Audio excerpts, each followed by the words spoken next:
इस बंगले में विदा होकर आए हुए मुझे तकरीबन 1 महीना हो चुका था, लेकिन एक पल के लिए भी मेरा यहाँ पर दिल नहीं लग रहा था। मुझे यहाँ पर आज भी अपनापन महसूस नहीं होता था।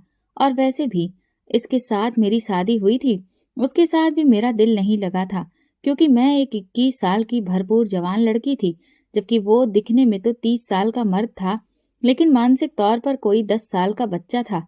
यही वजह थी कि मैं इस बंगले में अपने दिल लगाने में बिल्कुल नाकाम थी। शादी को लेकर हर लड़की के बहुत सारे सपने होते हैं, मेरे भी थे। मैंने हमेशा से एक अच्छे हमसफर का सपना देखा था, जो मुझे खुश रखता, लेकिन मेरी किस्मत में एक ऐसा मर्द लिख दिया गया, जो कि शारीरिक तौर पर तो जवान था, लेकिन मानसिक तौर पर वो एक ऐसा बच्चा था, जो छोटी छोटी बातों पर खुश हो जाता और उसके पास खेल कूद करने के अलावा जिंदगी में और कुछ भी काम नहीं था। मैं अपनी किस्मत को कोसती रह जाती और तकदीर से शिकायतें करती। पहले भी मेरी जिंदगी में कौन सा ऐसा कोई सुख था, जो भगवान ने मेरी जिंदगी में ये इतना बड़ा हमेशा के लिए दुख दे दिया था। मैं हर वक्त उदास और परेशान रहती, क्योंकि शादी से पहले तक तो मुझे इस सब के बारे में कुछ भी पता नहीं था। लेकिन शादी की रात ही जब ये हकीकत मुझ पर खुली, तो उस दिन तो जैसे ऐसा लगा कि मैं मर ही गई हूँ। मैं अब अपने इस जवान शरीर की लाश को घसीट कर घूमती फिरती रहती हूँ। इस वक्त भी मैं कुछ ऐसा ही कर रही थी। रात आधे से ज्यादा गुजर चुकी थी और मुझे नींद ही नहीं आ रही थी। मैं बड़ी बेचैन होकर अपने बिस्तर से निकलकर बाहर आने लगी। तभी मेरी नजर अपने बराबर में सोए हुए अपने पति पर पड़ी। वो दिखने में तो बहुत ही हैंडसम था और एक भरपूर जवान मर्द लगता था, लेकिन अफसोस कि वो तो एक बच्चा था, मानसिक तौर पर ही सही, क्योंकि उसे ऐसे देखकर कोई भी अंदाजा नहीं लगा सकता था। लेकिन हाँ, जब वो बोलता था तब उसकी हकीकत पता चल जाती थी। इस वक्त वो सोया हुआ बहुत ही मासूम लग रहा था। अगर मैं आम हालात में उससे मिली होती तो उसे देखते ही उस पर फिदा हो जाती, लेकिन मैं उसकी हकीकत जानती थी। इसीलिए अपने दिल में दुख को महसूस करते हुए मैं कमरे से बाहर आ गई थी। बाहर लाजो ने मेरा स्वागत किया था। हालांकि मैं शॉल लेकर आई थी, लेकिन इस वक्त ठंड काफी ज्यादा बढ़ चुकी थी। मैंने उस शॉल को अपने चारों ओर अच्छी तरह से लपेटा और फिर मैं बाहर लॉन में निकल आई। इस वक्त मेरे अंदर इतनी आग भड़क रही थी कि मुझे लॉन में आकर वॉक करते हुए बहुत सुकून महसूस हो रहा था। और मैं रात के इस पहर अंधेरे में लॉन में टहलते हुए अपनी जिंदगी के बारे में सोच रही थी। लेकिन मैं नहीं जानती थी कि मैं बाहर आकर अपने लिए एक बहुत बड़ी मुसीबत को दावत दे दी है। मैं नहीं जानती थी कि इस वक्त मैं किसी की नजरों में चढ़ी हुई हूँ, क्योंकि मैं तो अपनी ही उलझन में डूबी हुई थी और खुद पर ही जैसे तरस खाए जा रही थी। मुझे वॉक करते हुए अभी कुछ ही देर गुजरी थी कि अचानक मुझे अपने पास किसी की मौजूदगी का एहसास हुआ। जब मैंने सर उठाकर देखा तो वो बंगले का नौकर कुमार था, जो बंगले में बाहर के कामों के लिए रखा गया था। इस वक्त उसे अपने सामने देखकर मुझे बिल्कुल भी अच्छा नहीं लगा था। मैंने उससे कहा, कुमार, तुम इस वक्त यहाँ पर क्या कर रहे हो? कुमार भी एक जवान आदमी था, तकरीबन 40 साल की उम्र का होगा। उसकी शादी हो चुकी थी और बीवी बच्चे गांव में ही रहते थे। इस वक्त उसे अपने सामने देखकर मुझे गुस्सा आ रहा था। तभी मैंने गुस्से भरी नजरों से उसे देखते हुए कहा तो कहने लगा, मेम साहब, आपको यहाँ पर देखा तो परेशानी से चला आया कि शायद आपको किसी चीज की जरूरत हो, इसीलिए पूछ बैठा। आपको कुछ चाहिए तो नहीं है? अगर जरूरत हो तो बता दीजिए। कुमार ने कहते हुए मेरी तरफ देखा तो मुझे बिल्कुल भी बर्दाश्त नहीं हुआ। मैं इनकार में अपना सिर हिला दिया और कहा कि नहीं, मुझे किसी भी चीज की जरूरत नहीं है, तुम जाओ यहाँ से। मैं कुछ देर यहाँ अकेले रहना चाहती हूँ। मैं बड़ी ही संजीदगी से कुमार की तरफ मुखातिब होते हुए कहा। मेरे कहने के बावजूद भी वो वहां से नहीं हिला और मेरी तरफ लगातार देखता रहा। अब मुझे ये बात बिल्कुल नागवार गुजर रही थी और एक अजीब सी उलझन महसूस हो रही थी। कुमार का इस तरह से मुझे देखना बिल्कुल भी अच्छा नहीं लग रहा था। तभी अपनी नागवारी को दबाते हुए मैं अंदर की तरफ कदम बढ़ा दिए। लेकिन मैं नहीं जानती थी कि कुमार के दिल में तो पाप आ चुका है और इस वक्त वो इस पाप के आसार में है। वो तुरंत ही मेरे पीछे पीछे आ रहा था। मैंने तेज तेज कदम उठाने शुरू कर दिए। हालांकि मैं उसे डांट चुकी थी और अपने पीछे आने से मना भी कर चुकी थी, लेकिन वो बिल्कुल भी बाज नहीं आया। जैसे ही मैं बंगले के अंदरूनी हिस्से की तरफ मुड़ने लगी, उसने एकदम जोर से मेरा बाजू थाम लिया और अपने दूसरे हाथ से मेरे मुंह को दबाया था, ताकि मेरी जरा सी भी आवाज ना निकल सके। मैं दबी दबी आवाज के साथ चीखने लगी थी, लेकिन मेरी चीख तेज नहीं हो सकी थी। कुमार का मजबूत हाथ मेरे मुंह पर जमा हुआ था और मैं एक नाजुक सी लड़की थी, जबकि वो एक भरपूर जवान हट्टा कट्टा मर्द था। कुमार मुझे घसीटते हुए एक तरफ को लेकर जा रहा था, जबकि मैं इधर अपने आप को उससे छुड़ाने की कोशिश कर रही थी, लेकिन छोड़ नहीं पा रही थी। तभी खींचातानी में मेरा हाथ लगने से एक फ्लावर पॉट नीचे गिर गया और रात के सन्नाटे में उसकी आवाज दूर तक फैल गई। कुमार थोड़ा सा बौखला तो गया, लेकिन वो जानता था कि इस वक्त बंगले में कोई भी नहीं है सिवाय मेरे पति के, जिसे ये तक नहीं पता कि मैं उसकी पत्नी हूँ। और वैसे भी इस वक्त तो वो कमरे में आराम कर रहा था। उसे तो मालूम ही नहीं था कि मैं बाहर टहलने के लिए निकली हूँ। मुझे इस वक्त अपनी इज्जत खतरे में नजर आ रही थी। कुमार के ऊपर शैतान सवार हो चुका था और अब वो हर मुमकिन तौर पर अपनी ख्वाहिश को पूरा कर लेना चाहता था। इसी वजह से वो मुझे खींचता हुआ अपने क्वार्टर की तरफ लेकर जा रहा था कि तभी अचानक वो हो गया जिसका एहसास मुझे सपनों में दूर दूर तक नहीं हो सकता था। न जाने किस तरह से सामने से मेरा पति आ गया और उसने एकदम आते ही एक जोरदार घूंसा कुमार के मुंह पर दे मारा, जो पहले ही उसे सामने से आता देखकर परेशान हो चुका था। लेकिन फिर भी उसने मुझे नहीं छोड़ा था, क्योंकि वो जानता था कि मेरा पति एक कमजोर मर्द है। लेकिन कुमार को घूंसा मारने के बाद अपने पति के मुंह से निकलने वाले शब्दों ने मुझे तो अपनी जगह पर जमा कर रख दिया था। जब वो ये कह रहा था, कुमार, तुम्हारी हिम्मत कैसे हुई कि तुम रणवीर ठाकुर की बीवी को हाथ लगाओ? तुम्हारी इतनी जरूरत हुई कैसे? मैं तुम्हारे हाथों को तोड़ के रख दूंगा। तुम अभी मुझे जानते नहीं हो। रणवीर ठाकुर के ख्वाब से तुम वाकिफ नहीं हो। ये कहते हुए मेरे पति ने कुमार को मारना शुरू कर दिया और वो उसे बहुत बुरी तरीके से पीट रहा था, जबकि अपने पति के मुंह से निकलने वाले शब्द मेरे दिल पर किसी ठंडी फुहार के जैसे पड़ रहे थे। और मैं हैरत से शॉक्ड भरे अंदाज में उसके चेहरे की तरफ देख रही थी, जिसके ऊपर नागवारी वाला गुस्सा था और उसका चेहरा बुरी तरह से गुस्से के मारे लाल हो रहा था। मैं जान गई थी कि मेरा पति इस वक्त एक कमजोर मर्द नहीं, बल्कि भरपूर जवान है, जो अपनी पत्नी की इज्जत की सुरक्षा करना अच्छे से जानता है। इस बात ने मेरे दिल के अंदर एक सुकून भर दिया था। मेरा नाम सलोनी है और मेरी उम्र इस वक्त 21 साल है। मैं छोटी सी उम्र में ही अनाथ हो गई थी। जब मैं तकरीबन 5 साल की थी तो मेरे माँ बाप वैष्णो देवी की यात्रा के दौरान वहां पर भगदड़ मचने की वजह से कुचल गए थे और वहीं पर उनका देहांत हो गया था और फिर वहीं पर उनका अंतिम संस्कार भी कर दिया गया। मैं इतनी छोटी थी कि मुझे इन सब बातों का अंदाजा नहीं हो सका कि मेरी जिंदगी में कितना बड़ा तूफान आ गया है। मेरे ताऊ ताई ने मुझे अपने पास रखा था। माँ बाप के वैष्णो देवी पर जाने की वजह से मैं पहले से ही उनके घर पर रुकी हुई थी और इसी वजह से वो लोग मेरी देखभाल कर रहे थे। लेकिन जब मेरे पिता का देहांत हो गया तो ये जिम्मेदारी अब उन्हें हमेशा के लिए लेनी पड़ गई थी और इस बात ने उनके अंदर एक नफरत और घृणा पैदा कर दी थी, क्योंकि ताई कुछ दिनों के लिए तो मेरी जिम्मेदारी उठा सकती थी, लेकिन हमेशा के लिए ये जिम्मेदारी लेने के लिए वो तैयार नहीं थी। मेरे ननिहाल में तो कोई भी नहीं बचा था सिवाय एक मौसी के, और वो भी दूसरे देश में रहती थी और उनके अपने भी 100 तरह के मामले थे।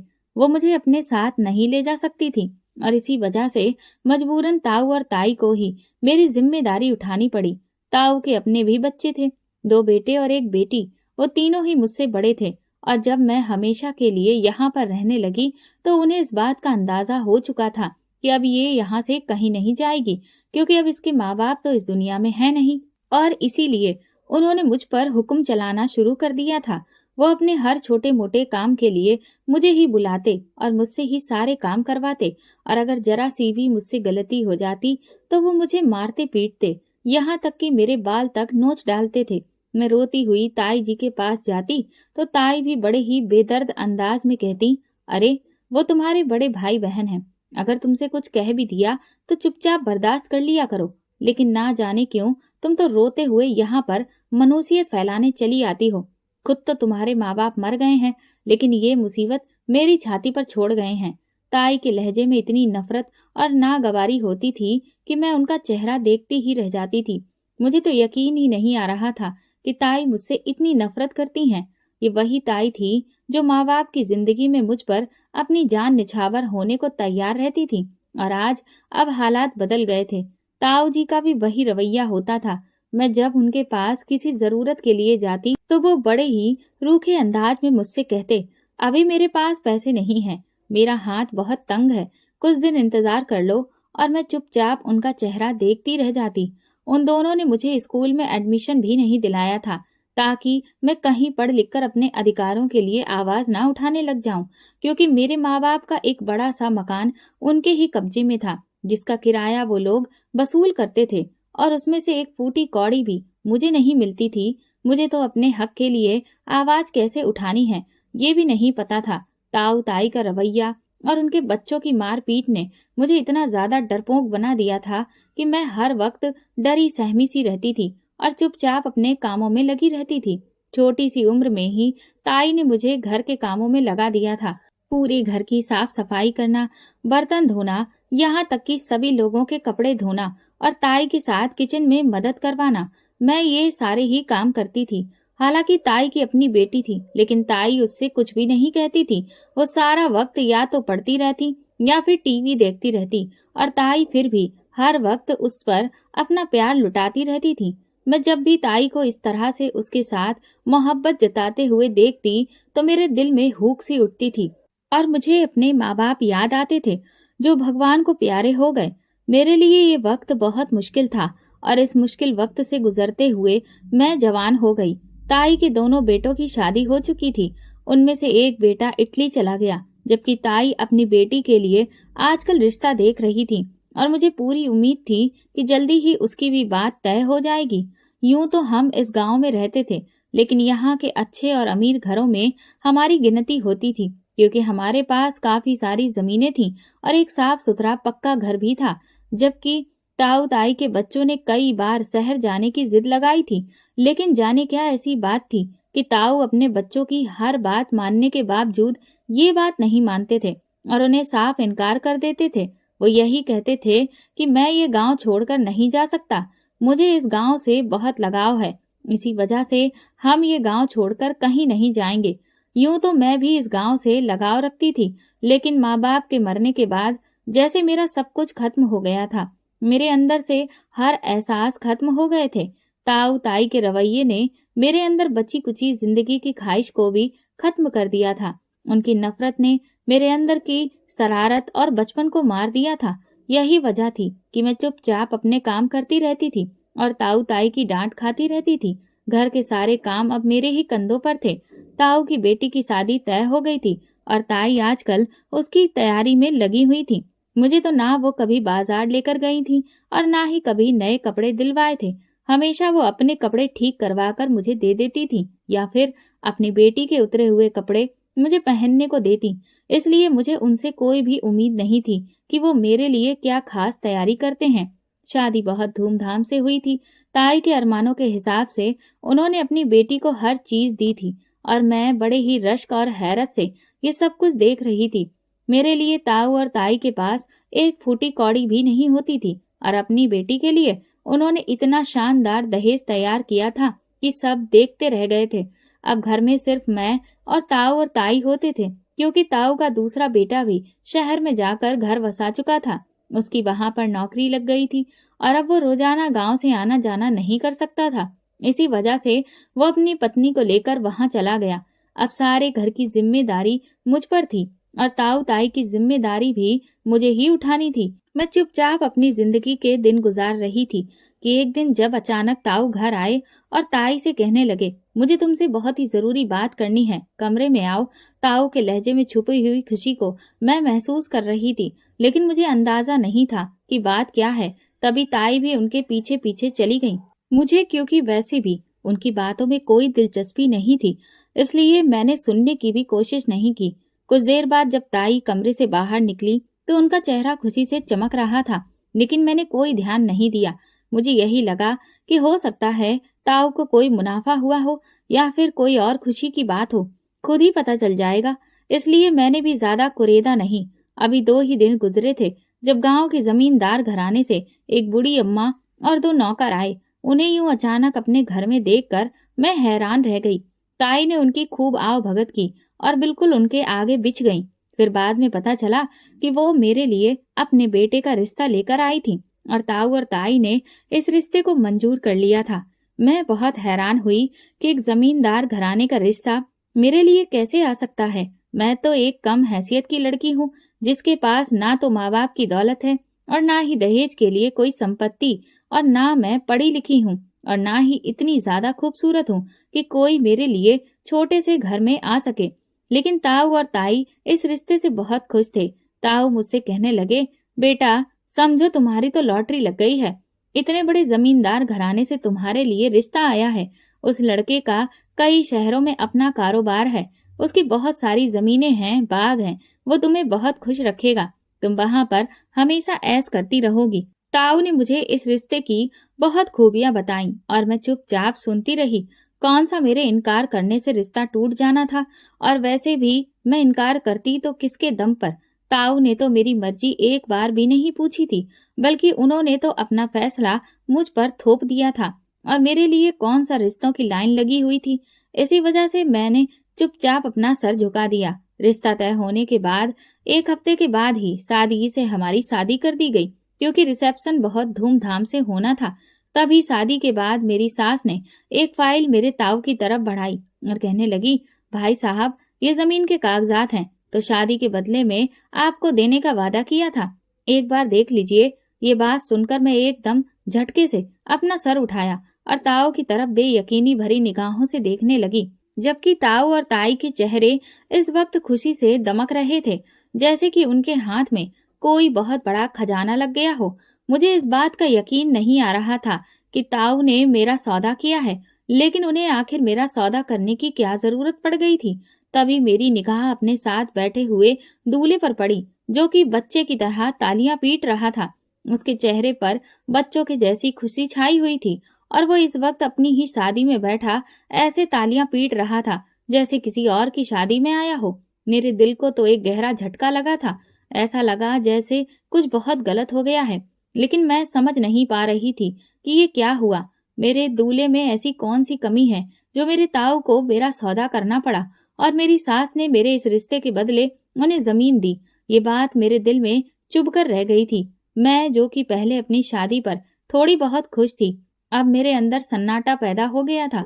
मुझे तो लग रहा था जैसे ये रिश्ता नहीं, बल्कि एक ऐसा सौदा हुआ है जिसमें सरासर मुझे ही घाटा है। और इस घाटे के बारे में मुझे शादी की रात ही मालूम हो गया था, जब मेरा दूल्हा बच्चों के जैसे खुशी से मेरे पास आया और कहने लगा, तुम मेरी दुल्हन हो ना, तुम मेरी दुल्हन हो। खुशी से चहकते हुए लहजे में वो कह रहा था और बार बार तालियां पीट रहा था और मुझे बच्चों के जैसे हंसते हुए देख रहा था। वो कभी मेरे कपड़ों को देखता, कभी मेरे जेवरों को हाथ लगाकर देखता, कभी मेहंदी के लगे हाथों को पकड़कर देखता।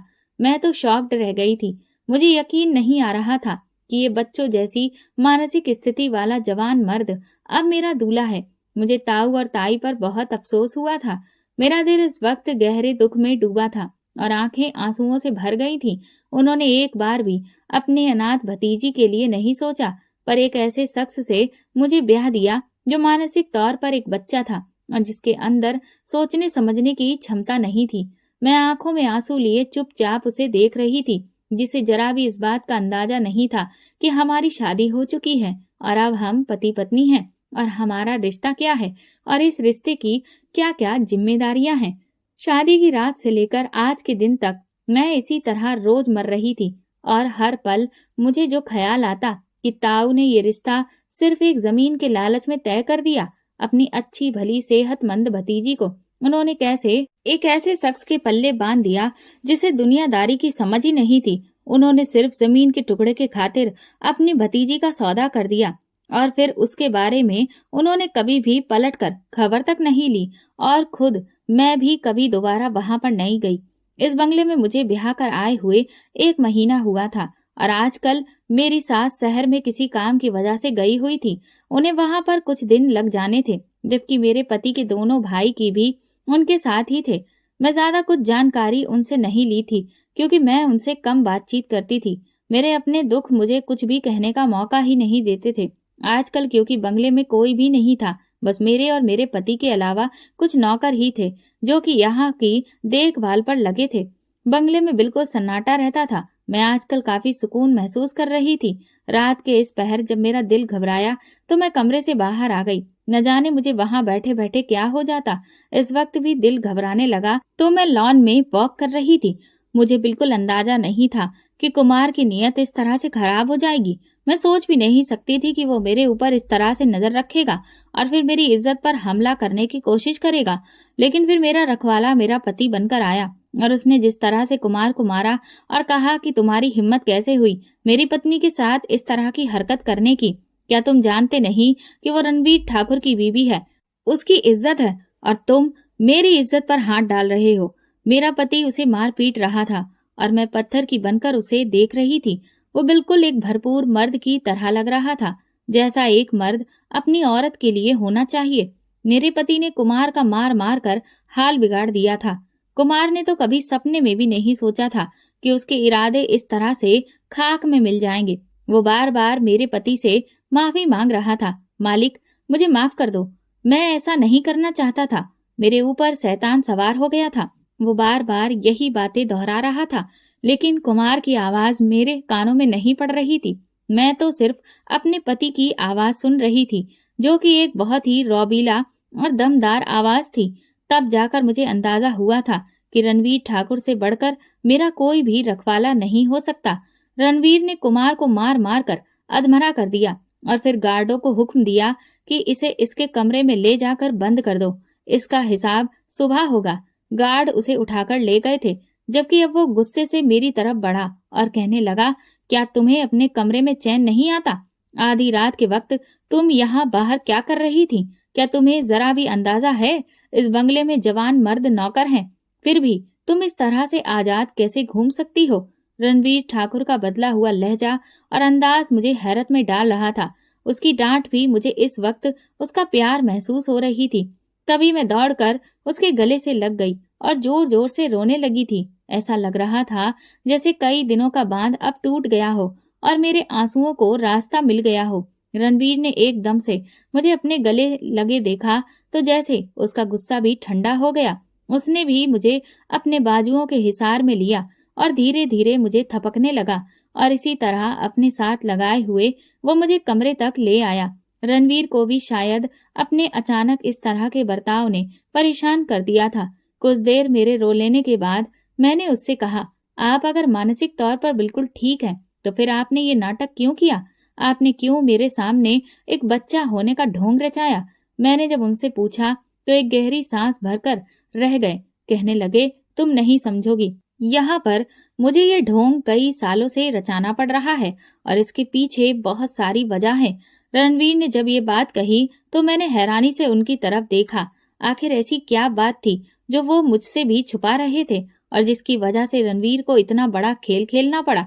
तभी कुछ देर के बाद रणवीर ने कहा कि दरअसल बात यह है कि मैं मानसिक तौर पर बिल्कुल ठीक हूँ और एक भरपूर जवान मर्द हूँ। मैं तो अपना नाटक जारी रखना चाहता था, लेकिन आज तुम्हारे साथ ये जो हादसा हुआ उसकी वजह से मेरे राज से पर्दा उठ गया। मैंने उनका हाथ पकड़कर पूछा, आप आखिर ऐसा क्यों कर रहे थे? जब आप बिल्कुल ठीक हैं तो फिर आखिर ऐसी क्या नौबत आ गई? क्या आपको ये सब करना पड़ा? मेरी बेसब्री देखकर रणवीर बोले, दरअसल बात यह है कि मेरे पिता ने 2 शादियां की थी। पहले मेरी माँ से, उनसे सिर्फ मैं पैदा हुआ, मेरा कोई भाई बहन नहीं था। जबकि जब मैं थोड़ा सा बड़ा हुआ तो मेरे पिता ने दूसरी शादी की और उनसे उन्हें 2 बच्चे हुए। वो उन्हें बंगले में ले आए थे क्योंकि तब तक मेरी माँ का देहांत हो चुका था। इसी वजह से उन्हें दूसरी शादी करने का मौका मिल गया था। यहाँ आने के बाद में वैसे तो मैं उनसे खुश नहीं था, लेकिन मैं कुछ भी कह नहीं सकता था और ना ही कोई ऐतराज जता सकता था। मेरे पिता ने उन्हें बंगले में वही दर्जा दिया जो कि हमारे घर की औरतों को दिया जाता है। कुछ समय तो इसी तरह से गुजर गया, लेकिन एक दिन अचानक मैंने अपनी सौतेली माँ और उनके दोनों बेटों की बातें सुनी तो वो सब सुनकर मेरे कदमों तले से जमीन निकल गई थी। वो मेरी हत्या के इरादे बना रहे थे और उसे एक एक्सीडेंट का रूप देकर मेरी जान लेना चाहते थे, ताकि ये बंगला, पुरानी हवेली, इसके अलावा सारा कारोबार और मेरी जमीनों पर कब्जा किया जा सके। क्योंकि इस सब का असली बारिश तो मैं था और इत्तेफाक से मैंने उनकी ये सारी बातें सुन ली थीं। उस दिन के बाद से मुझे उनसे डर महसूस होने लगा, पर मैं हर वक्त ये सोचता रहता कि किस तरह से इस खतरे को अपने सर से टालूं। तभी अचानक एक दिन शहर से आते हुए मेरी कार का एक्सीडेंट हो गया। भगवान की दुआ से मैं उस एक्सीडेंट में बच तो गया, लेकिन मैं ये जानता था कि ये किसने करवाया था, पर मेरे पास कोई सबूत नहीं था। इस वजह से मेरे पिता बहुत परेशान रहने लगे थे। लेकिन इस हादसे का मुझे ये फायदा जरूर हुआ कि मैंने अपनी याददाश्त चले जाने का नाटक किया और इस चीज का ड्रामा रचाया कि मेरे दिमाग पर गहरी चोट लगी है, जिसकी वजह से मैं मानसिक तौर पर कई साल पीछे चला गया हूँ और अब मैं एक बच्चे के अलावा और कुछ भी नहीं हूँ। इस सिलसिले में मुझे डॉक्टर को पैसे खिलाने पड़े थे और वो मैंने उसे खिला दिए। डॉक्टर ने ही मेरी रिपोर्ट तैयार करके दी थी। जब ये रिपोर्ट सबके सामने आई तो मेरी सौतेली माँ और दोनों भाइयों को इस बात से कोई मतलब नहीं था, क्योंकि उनका तो रास्ता साफ हो गया था। वो ये समझ रहे थे कि अब उन्हें मुझसे कोई खतरा नहीं। इस वजह से उन्होंने दोबारा मेरी जान लेने की कोशिश नहीं की और फिर धीरे धीरे जमीन, कारोबार और जायदाद में दिलचस्पी लेने लगे। मेरे पिता को मेरी मानसिक स्थिति खराब होने की वजह से बहुत गहरा सदमा लगा था और वो अक्सर बीमार रहने लगे। लेकिन मैं अपने पिता को सच्चाई नहीं बता सकता था, क्योंकि मैं जानता था कि वो मेरी सौतेली माँ और अपने बेटों से बहुत प्यार करते हैं और मैं चाहता था कि किसी सबूत के साथ ही मैं उनके सामने सच बोलूं, ताकि उन्हें हकीकत के बारे में पता चल सके।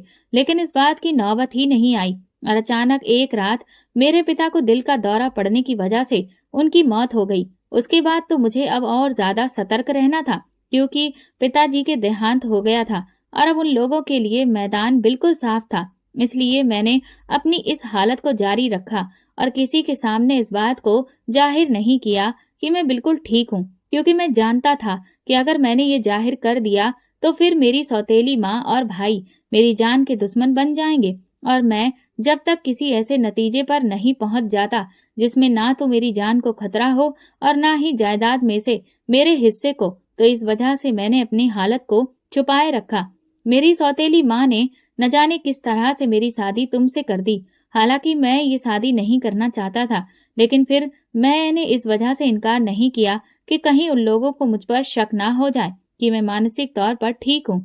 इसीलिए उनकी बात मान ली और तुमसे शादी कर ली। मैं जानता था कि तुम्हें इस बात का बहुत दुख है कि मेरी मानसिक हालत खराब है, और ये भी मुझे पता था कि ये बात तुमसे छुपाई गई है। मेरी सौतेली माँ ने एक जमीन का टुकड़ा तुम्हारे ताऊ को देकर ये शादी करवाई थी, क्योंकि वो तो ये दुनिया वालों के सामने एक अच्छी माँ बनकर दिखाना चाहती थी, और दूसरी बात ये कि वो इस चक्कर में मुझे उलझा कर रखना चाहती थी कि मैं ज्यादा जमीन और कारोबार के बारे में ना सोच सकूं। इसी वजह से वो आजकल काफी निश्चिंत है और शहर गई हुई है, क्योंकि मैं जानता हूँ कि वहां जाने का उनका मकसद भी यही है कि वो जायदाद के कागज तैयार करवा लें और सारी जायदाद अपने बेटों के नाम पर करवा दें। लेकिन क्योंकि वकील मेरे पिता का है और उसे इन सारे मामलों के बारे में जानकारी है, उसके पास मेरे पिता की वसीयत भी है और इसके अलावा वो मेरी सच्चाई के बारे में भी जानता है, इसलिए उसने अभी तक उन्हें बहाने देकर फंसा कर रखा है और वो तरह तरह के कानूनी पेंच उनके सामने बयान कर देता है और उन्हें उलझा देता है। जैसे ही ये मामला हल हो जाएगा तो मैं अपनी असलियत सबके सामने जाहिर कर दूंगा। तब तक के लिए तुम्हें मेरा साथ देना होगा और चुप रहना होगा। रणवीर ठाकुर ने जब मुझे सारी हकीकत बताई तो मैं हैरान रह गई। मैं सोच भी नहीं सकती थी कि वो ये ढोंग सिर्फ अपने घर वालों की वजह से कर रहा है।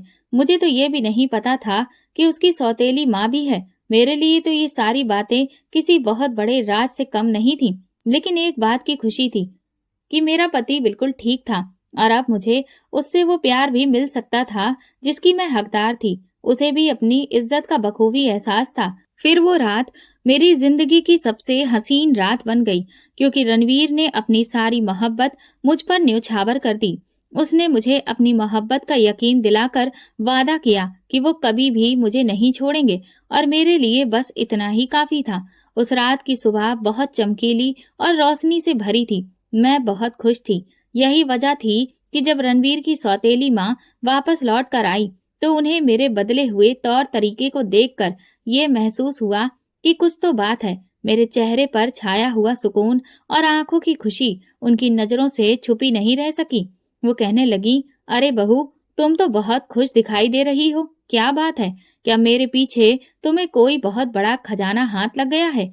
मेरी सास ने जब मुझसे ऐसे कहा तो मैं एकदम से डर गई और कहा कि नहीं माँ जी, दरअसल यूं ही आज नहाकर अच्छे कपड़े पहने हैं, शायद इस वजह से आपको ज्यादा फ्रेश लग रही हूँ। मैंने जानबूझकर बात बदली, लेकिन मेरी सास की तेज निगाहें मेरे वजूद पर दौड़ रही थीं और ऐसा लग रहा था कि जैसे वो मेरे अंदर तक झांक लेना चाहती हैं। मैं उस दिन के बाद से काफी सतर्क हो गई थी, क्योंकि मैं अपनी सास को कोई भी मौका नहीं देना चाहती थी, क्योंकि रणवीर ने खास तौर पर मुझे ये समझाया था कि किसी भी तरह से उनके सामने सच्चाई नहीं आनी चाहिए कि मैं बिल्कुल ठीक हूँ। कुछ दिन इसी काम में गुजर गए।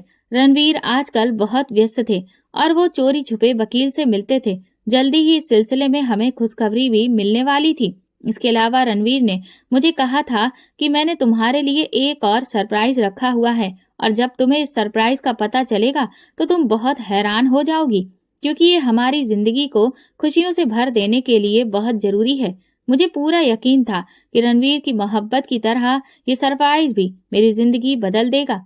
कुछ ही दिनों के बाद वकील के कागजात बंगले पर पहुंच चुके थे और रणवीर के पिता की वसीयत के मुताबिक जायदाद का हिस्सा रणवीर के नाम था और बाकी आधा हिस्सा उनके दोनों भाइयों के नाम पर था।